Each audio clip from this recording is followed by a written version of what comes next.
The Haunted Fair. It was a cold, rainy night when Bayu, a seasoned online taxi driver, received a new booking. The address was an isolated corner of the city, one he rarely visited. Checking the app, he noticed the passenger's name, Dewey.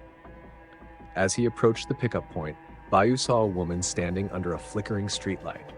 She was dressed in a white kabaya, her long black hair cascading over her shoulders.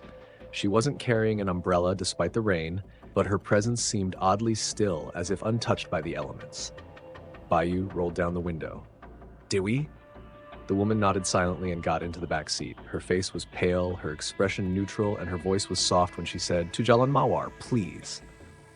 Bayu started the car, stealing glances at her through the rearview mirror. Something about her felt off.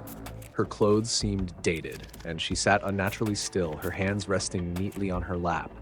The streets were eerily quiet as they drove. The usual city noises were replaced by the rhythmic tapping of rain against the windshield.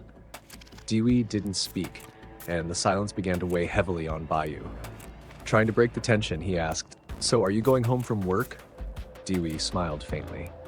"I've been waiting for a long time." Her response sent a chill down his spine, though he couldn't pinpoint why. He turned on the radio to fill the silence, but it crackled with static. Frustrated, he turned it off. As they approached Chalan Mawar, Bayu noticed the area becoming increasingly unfamiliar. The streetlights were dim, and the houses looked abandoned. The GPS app suddenly glitched, the screen flickering and recalibrating itself. "Are you sure this is the right address?" Bayu asked, his voice trembling slightly. Dewey's eyes met his in the rearview mirror. They were dark, almost hollow. "Yes, just a little further." Bayu's hands tightened on the steering wheel. The road ahead was overgrown with weeds, and the rain seemed to fall harder. He began to regret taking this trip. Finally, Dewey said, "Stop here." Bayu pulled over in front of what looked like a dilapidated house. The windows were shattered and the door hung loosely on its hinges. The place radiated an aura of neglect and decay. "Are you sure this is where you're going?" he asked, turning to face her. But the back seat was empty. Bayu's heart pounded. He hadn't heard the door open and the seatbelt was still fastened. He turned back to the house, and that's when he saw her. Dewey was standing by the doorway, staring at him with the same hollow eyes. Terrified, he fumbled to start the car, but the engine sputtered and died. Dewey began to walk toward him, her steps slow but deliberate. "Thank you for bringing me home," she said, her voice echoing unnaturally.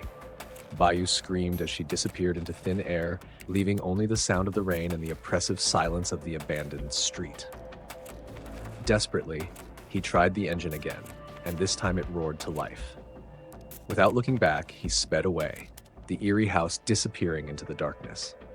When he reached the main road, Bayu stopped to catch his breath. His hands were trembling and his mind raced with questions. He checked his app to report the trip, but there was no record of the booking. Dewey's name was nowhere to be found. Later that night, he recounted the story to a fellow driver. The man's face turned pale. "Jalan Mawar?